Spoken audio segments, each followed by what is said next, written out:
करवा चौथ पर love marriage देवरानी और अरेंज मैरिज जेठानी का पहनावा। घर के मंदिर में सीमा देवी माँ की पूजा कर रही है।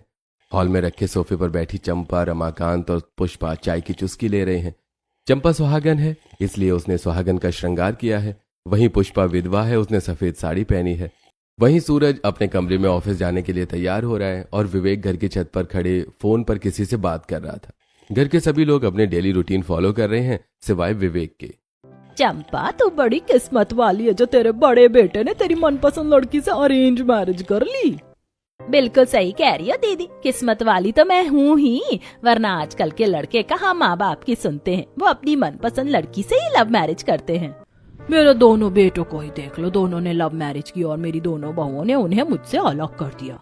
मुझे यकीन है मेरा छोटा बेटा ऐसा नहीं करेगा, लेकिन मुझे तो ऐसा लगता है कि तेरा बेटा विवेक भी मेरे बेटों की तरह लव मैरिज करेगा। ऐसा क्यों कह रही हो पुष्पा बहन? इधर हॉल में बैठे ये तीनों आपस में बात कर रहे थे। उधर पूजा करने के बाद सीमा आंगन में लगे तुलसी के पौधे पर अगरबत्ती लगाने जाती है। तभी छत पर बात कर रहे विवेक की बातें उसे सुनाई देती हैं। तुम समझने की कोशिश क्यों नहीं कर रही हो? मैं तुमसे शादी नहीं कर सकता। मेरे घर वाले लव मैरिज के खिलाफ हैं। वो किसी भी कीमत पर हम दोनों की शादी के लिए नहीं मानेंगे, खासकर मेरी माँ। इसलिए हो सके तो तुम मुझे भूल जाओ। देवर जी किससे बात कर रहे हैं? अभी जाकर पूछती हूँ। सीमा हॉल पहुंचती है तो अपने सास ससुर और मौसी सास की बातें सुनती है। मैंने बहुत बार उसे किसी लड़की से खुसर फुसर बात करते हुए सुना। जरूर उसका किसी लड़की के साथ कोई चक्कर है। चक्कर है तो रहने दो, कौन सा मैं उसकी लव मैरिज होने दूंगी। उसकी शादी में सूरज की तरह अपनी मनपसंद लड़की से ही करवाऊंगी। सीमा उनकी बातें सुनकर छत पर जाती है। देवर जी, अभी आप किस लड़की से बात कर रहे थे? कौन लड़की भाभी जी? कोई तो नहीं। मुझसे झूठ मत बोलिए, मैंने आपकी बातें सुनी है। बताइए वो लड़की कौन है? भाभी जी, वो लड़की निशा है। मैं उसे कॉलेज टाइम से जानता हूँ। हम दोनों एक दूसरे से बहुत प्यार करते हैं। ग्रेजुएशन कंप्लीट होने के बाद जल्दी उसकी जॉब लग गई और मैं आज भी जॉब की तलाश में भटक रहा हूँ। हम दोनों एक दूसरे से शादी करना चाहते हैं भाभी, लेकिन आप जानती तो है ना, माँ लव मैरिज के खिलाफ है। इसलिए मैं उसे मना कर रहा हूँ। माँ हम दोनों की शादी किसी भी हाल में नहीं होने देंगी। देवर जी, वैसे तो मैं आपसे बहुत नाराज हो गई हूँ जो आपने मुझसे इतनी बड़ी बात छुपाई, लेकिन आपकी खुशी के लिए मैं अपना गुस्सा अभी साइड में रखती हूँ और सही मौका देखकर माँ जी से आपकी लव मैरिज की बात करती हूँ। सीमा, मैं ऑफिस जाने के लिए रेडी हूँ, जल्दी से मेरा नाश्ता लगा दो। जी मैं अभी आई। अब सीमा छत से नीचे आती है। डाइनिंग हॉल में डाइनिंग टेबल के पास रखी कुर्सियों पर सूरज, चंपा, रमाकांत और पुष्पा बैठी हैं। सीमा साड़ी पहने किचन से एक बड़े बर्तन में गर्म पोहा लेकर डाइनिंग हॉल में आती है। पेश है आप सबके लिए सबका मनपसंद नाश्ता, गर्मा गर्म पोहे। अब सीमा सभी को पोहा सर्व करती है और सास चंपा के प्लेट में नींबू निचोड़ती है। देखा, ऐसी होती है अरेंज मैरिज वाली बहू। मेरी प्यारी बहू को मेरी पसंद का पता है। इसे अच्छी तरह पता है कि पोहे के साथ मुझे नींबू बहुत पसंद है। तूने बिल्कुल ठीक कहा चंपा, अगर लव मैरिज वाली बहू होती तो नाश्ते की प्लेट से पोहा ही गायब कर देती। नींबू निचोड़ना तो दूर की बात है। इसीलिए तो मैं इस घर में लव मैरिज वाली बहू बिल्कुल ही नहीं आने दूंगी। अब सभी लोगों के लंच कर लेने के बाद सीमा चंपा के कमरे में जाती है, जहां चंपा और पुष्पा दोनों बातें कर रही थी। आओ बहू, बिल्कुल सही समय पर आई हो। आज मेरे पैर बहुत दर्द कर रहे हैं। समझ गई माँ जी, मैं अभी आपके पैर दबा देती हूँ। तभी सीमा पुष्पा के पैर दबाने लगती है। माँ जी, वो सीमा अपनी सास चंपा को विवेक और निशा के बारे में सब कुछ बता देती है। बहू, तूने ऐसा सोच भी कैसे लिया कि मैं विवेक को लव मैरिज करने दूंगी? वो चाहे जिंदगी भर कुंवारा बैठा रहे, लेकिन मैं हरगिज उसे लव मैरिज नहीं करने दूंगी। माँ जी, वो दोनों एक दूसरे से बहुत प्यार करते हैं, एक दूसरे के बिना नहीं रह पाएंगे। आप देवर जी की खुशियाँ उनसे अलग मत कीजिए। चंपा जानती थी कि सीमा उसके छोटे बेटे विवेक को देवर नहीं बल्कि अपना छोटा भाई मानती है और उसका छोटा बेटा भी उसे भाभी का दर्जा देता है। इसलिए वो सीमा की बात मान गई और न चाहते हुए भी चंपा विवेक और निशा की शादी धूमधाम से करवाती है। निशा बहू, मैं उम्मीद करती हूँ कि जैसे इस घर को मेरी बड़ी बहू सीमा ने संभाला है, वैसे ही तू भी संभालेगी। क्या भाग्यवान तुम भी ना। अरे अभी छोटी बहू ने इस घर में पहला कदम रखा ही है और तुम शुरू हो गई। वो थकी होगी, उसे थोड़ा आराम तो करने दो, बाद में समझा देना। अभी पूरी जिंदगी पड़ी है। जाओ बहू, तुम अपने कमरे में आराम करो। जी पापा जी। अब निशा और विवेक अपने कमरे में जाते हैं। अगली सुबह किचन में चंपा और पुष्पा खीर बनाने का सामान लेकर, जैसे शक्कर, काजू, बादाम और दूध रख रही। तभी वहां कोट पैंट पहने निशा आती है। चंपा और पुष्पा निशा को सिर से लेकर पांव तक देखती हैं। बहू, तूने ये क्या पहना हुआ है? माँ जी, मैं जहाँ जॉब करती हूँ वहाँ कोट और पैंट कंपलसरी है, इसके बिना मुझे ऑफिस में एंट्री नहीं मिलेगी। क्या तू काम करती है बहू, और ऐसे ही घर से बाहर भी जाएगी? हाँ माँ जी, मैं एक मल्टीनेशनल कंपनी में असिस्टेंट मैनेजर की पोस्ट पर हूँ। अभी मुझे देर हो रही है, बाकी बातें मैं ऑफिस से आकर करती हूँ। निशा किचन से चली जाती है। शाम के समय ऑफिस से घर आकर निशा अपने कमरे में जाकर शॉर्ट ड्रेस पहनकर घर के मंदिर में पूजा की तैयारी कर रही अपनी जेठानी सीमा के पास आती है। जेठानी जी, विवेक ने बताया कि आपकी वजह से हम दोनों की शादी हो पाई है। वो क्या है ना, हमारी सासू माँ पुराने ख्यालों की है, वो लव मैरिज के एकदम खिलाफ है, और तुम्हारे पहनावे को देखकर लगता है तुम दोनों की बिल्कुल भी नहीं बनेगी। वो टोका टोकी जरूर करेंगी। कोई बात नहीं जेठानी जी, आपकी देवरानी भी कुछ कम नहीं है। अब ऐसे ही डेली निशा ऑफिस जाती है और सीमा अकेले ही घर का सारा काम करती है और सूरज अपने लिए जॉब ढूंढता है। वहीं चंपा को निशा का बाहर नौकरी करना और उसका मॉडर्न पहनावा बिल्कुल भी पसंद नहीं था, लेकिन निशा अपनी सास की एक भी नहीं सुनती। ऐसे ही कुछ दिन बाद करवा चौथ का त्योहार आता है। बहुओं, कुछ दिनों बाद करवा चौथ है। छोटी बहू, ध्यान रहे, मोहल्ले की सब औरतों की नजर तुझ पर होगी, इसीलिए किसी को इस घर की तरफ उंगली उठाने का मौका मत देना। इसीलिए करवा चौथ पर अच्छी सी साड़ी पहन लेना। इतना बोलकर चंपा अपने कमरे में चली जाती है। अगले दिन शाम के समय मोहल्ले की खुशी और रीना चंपा के घर करवा चौथ के बारे में कुछ डिस्कशन करने आती है।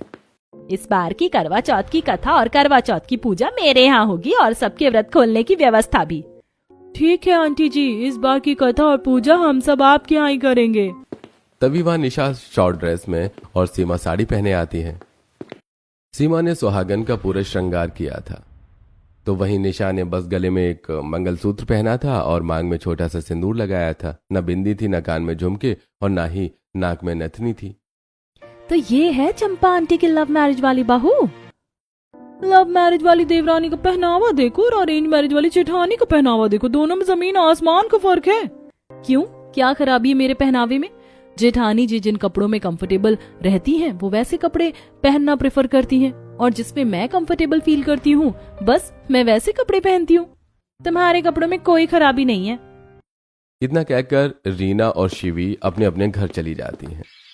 अगली सुबह ऑफिस जाने के लिए तैयार निशा किचन में काम कर रही अपनी जेठानी की नाश्ता बनाने में मदद करती है। तभी वहाँ 2 साड़ियाँ लिए चंपा आती है।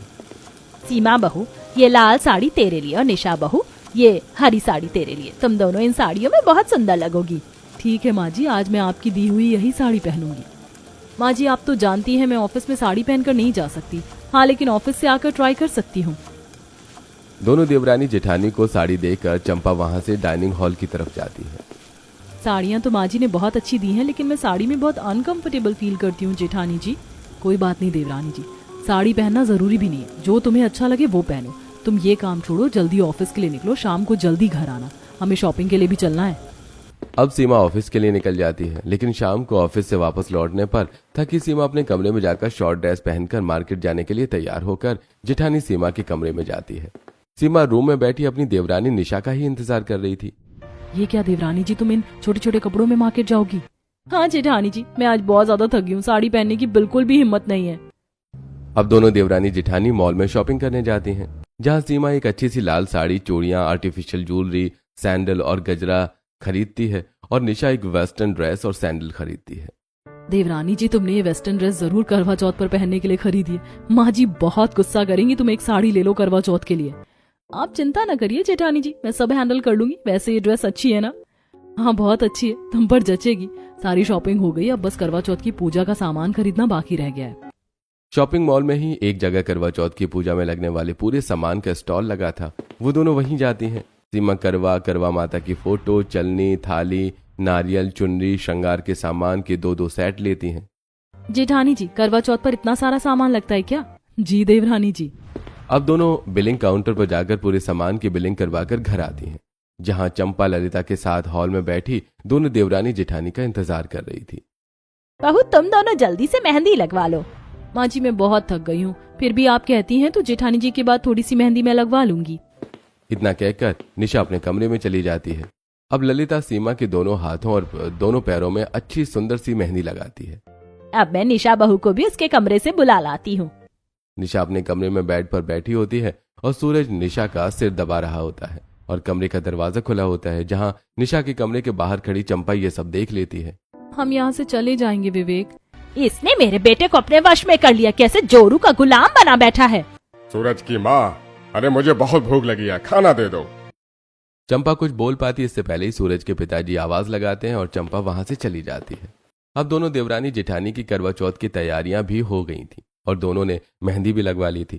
और आज करवा चौथ का दिन था। हमेशा की तरह निशा सूट पहनकर ऑफिस जाती है और विवेक भी जॉब इंटरव्यू के लिए घर से निकल जाता है। वहीं सीमा अपनी सास और मौसी सास के साथ किचन में सुहाग की थाली तैयार करती है। इतना जरूरी कौन सा काम था कि आज करवा चौथ वाले दिन भी ऑफिस नहीं छूटा उस महारानी का। कोई बात नहीं मासी जी, मैं सब काम कर लूंगी। मुझे क्या करना है, वो कुछ भी करे। मैं तो सिर्फ इसलिए कह रही थी कि भला भूखी प्यासी ऑफिस में काम कैसे करेगी। इतना कहकर पुष्पा रसोई से चली जाती है और सीमा सुहाग की थाली तैयार करती है। फिर घर के मंदिर में करवा चौथ की पूजा की तैयारी भी करती है। पूजा की तैयारी करते करते सीमा को शाम हो जाती है और अब रीना और शिवी सुहागन का पूरा श्रृंगार करके सीमा के घर पहुंचती हैं। सीमा ने भी सुहागन का पूरा श्रृंगार किया था और लाल साड़ी पहनी हुई थी। तुम दोनों तो बहुत सुंदर लग रही हो, आओ बैठो। आप भी इस लाल साड़ी में बहुत सुंदर लग रही हो सीमा दीदी। अब थोड़ी देर में दुर्गेश पंडित जी भी आते हैं। निशा भी ऑफिस से वापस आकर जल्दी से अपने कमरे में चली जाती है। सभी आ गए हों तो मैं कथा शुरू करूं? बस थोड़ी देर रुकिए पंडित जी, मेरी देवरानी अभी आती ही होगी। निशा अपने कमरे में रेड कलर की शॉर्ट ऑफ शोल्डर ड्रेस पहन कर आती है और कमर में कट लगे होते हैं पहनकर वहां आती है। उसने सुहागन का पूरा श्रृंगार भी नहीं किया था, सिर्फ एक मंगलसूत्र पहना हुआ था और बिना चुन्नी डाले ही पूजा की थाल लेकर वहां आ गई।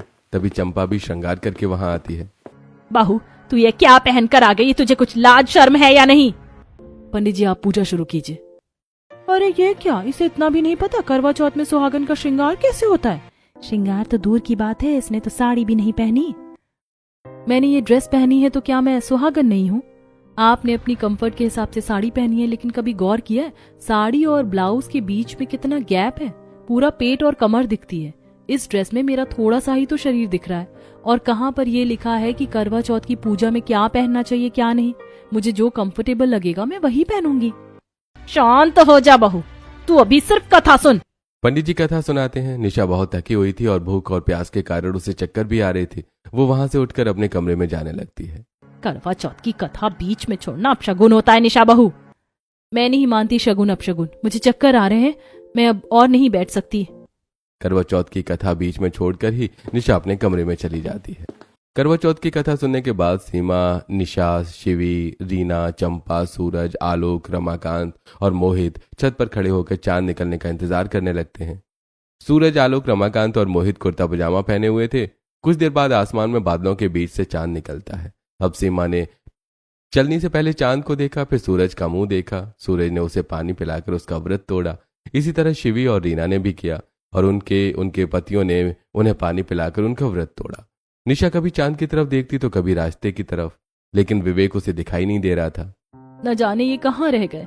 विवेक को आने में बहुत देर हो गई है, आज तक उसे इतनी देर पहले कभी नहीं हुई। न जाने कहाँ रह गया ये लड़का।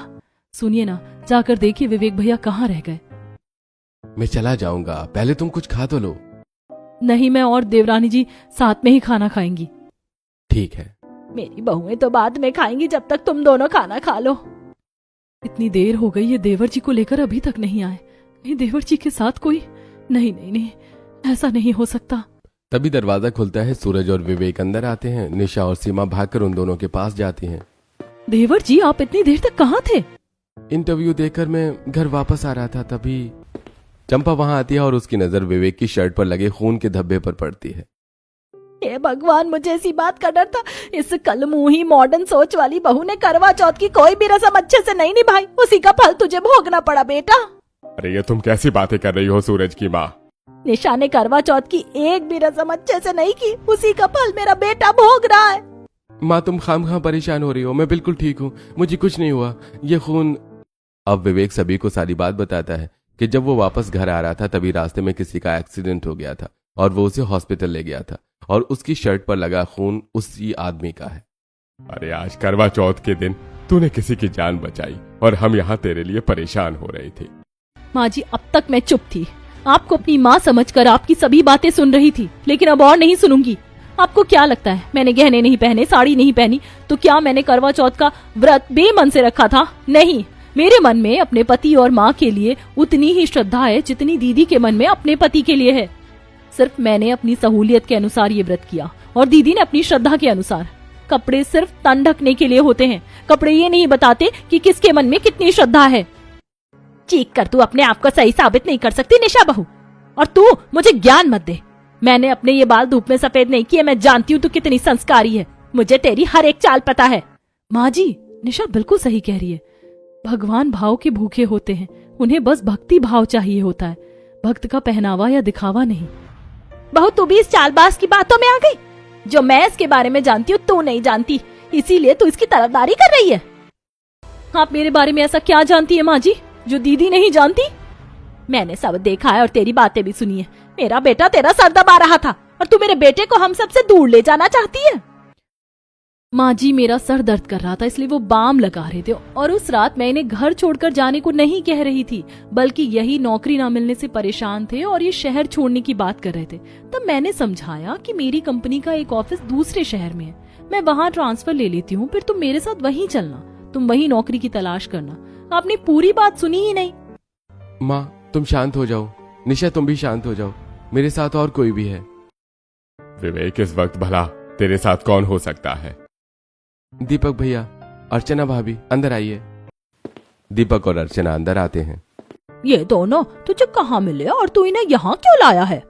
मौसी जी, जिस हॉस्पिटल में मैं उस आदमी को लेकर गया था, भैया भाभी मुझे वहीं मिले। उन्होंने मुझसे बहुत रिक्वेस्ट की, इसलिए मैं इन्हें यहाँ ले आया। अब शिवानी और आशीष पुष्पा के पैर पकड़ लेते हैं। माँ जी मुझे माफ कर दो, मैंने बहुत बड़ी गलती कर दी। मैं आपकी रोक टोक से परेशान होकर मजबूर हो गई थी, लेकिन अब मुझे समझ आ गया कि सास भी माँ जैसी ही होती है। मुझे माफ कर दो, जो मैं अपनी पत्नी की बातों में आकर तुम्हें छोड़ने की भूल कर बैठा। मैं तुम्हें लेने आया हूँ माँ। अपने बेटे और बहू को रोता देखकर पुष्पा का दिल पिघल जाता है। तुम दोनों तो यहाँ आ गए, लेकिन वो दोनों कहाँ हैं? भाभी हॉस्पिटल में एडमिट है, वो प्रेग्नेंट है। आप दादी बनने वाली हो माँ जी, और भैया भाभी के पास है। अब पुष्पा उन दोनों के साथ घर जाने को तैयार हो जाती है, लेकिन जाने से पहले वो अपनी छोटी बहन को कुछ समझाती है। चंपा, भले तेरी बहू मॉडर्न है, नए ख्यालों की है, फिर भी वो तेरा सम्मान करती है। मैंने ही तेरे मन में लव मैरिज वाली बहू के खिलाफ जहर भरा था, लेकिन देख मैं गलत थी। मेरी लव मैरिज वाली बहू अपनी गलती मानकर मुझसे माफी मांग रही। भले ही करवा चौथ पर तेरी लव मैरिज वाली बहू का पहनावा तेरी अरेंज मैरिज वाली बहू के पहनावे से अलग था, लेकिन श्रद्धा भाव एक ही था। तेरा बेटा भी तो सही सलामत है, इसीलिए तू उसे अपना ले। चंपा अपनी बड़ी बहन के समझाने पर निशा को अपना लेती है और उसे गले से लगा लेती है। चंपा की समझ में आ गया था कि लव मैरिज वाली बहू और अरेंज मैरिज वाली बहू में फर्क नहीं होता।